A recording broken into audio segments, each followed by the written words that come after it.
ಕಮಲಾಪುರ ತಹಶೀಲ್ ಕಚೇರಿಯಲ್ಲಿ ಲೋಕಾಯುಕ್ತ ಬಲೆ. ಕಮಲಾಪುರ ತಹಶೀಲ್ ಕಚೇರಿಯಲ್ಲಿ ಲಂಚ ಪ್ರಕರಣ ಬೆಳಕಿಗೆ. ಎಫ್ಡಿಎ ಶಶಿಕಾಂತ್ ಜಂಜೀರ್ ಲೋಕಾಯುಕ್ತ ಬಲೆಗೆ.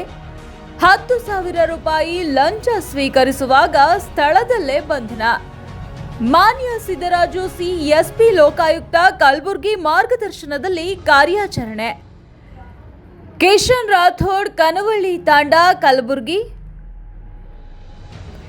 ಎಂಎಜಿ ಕೇಸ್ ನಂಬರ್ 189/24-25 ಆದೇಶ ಪತ್ರದ ಪ್ರತಿಗಾಗಿ ಲಂಚ ಬೇಡಿಕೆ.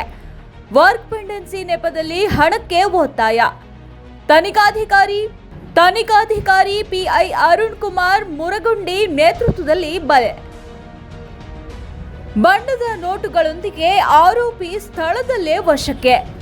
ತಹಶೀಲ್ ಕಚೇರಿಯಲ್ಲಿ ದಾಖಲೆಗಳ ಜಪ್ತಿ. ಆರೋಪಿಯನ್ನ ನ್ಯಾಯಾಲಯಕ್ಕೆ ಹಾಜರುಪಡಿಸಿ ನ್ಯಾಯಾಂಗ ಬಂಧನಕ್ಕೆ ಒಪ್ಪಿಸಲಾಗುವುದು. ಕಚೇರಿಯಲ್ಲಿ ಸಂಚಲನ. ಲೋಕಾಯುಕ್ತ ಕಾರ್ಯಾಚರಣೆಗೆ ಸಾರ್ವಜನಿಕರಿಂದ ಮೆಚ್ಚುಗೆ.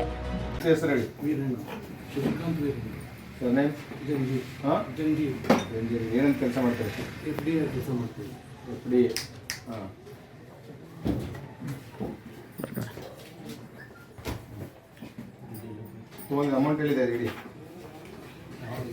ಸರಿ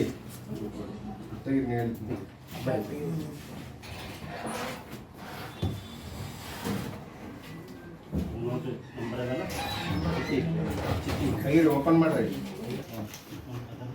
ನೋಡಿ ಎಷ್ಟು ಅನಿಸ್ತು ನೋಟ್ ಅನ್ಸಕ್ಕೆ ಬರಲ್ಲ ಬರಲ್ಲ ಅನಿಸಲ್ಲ.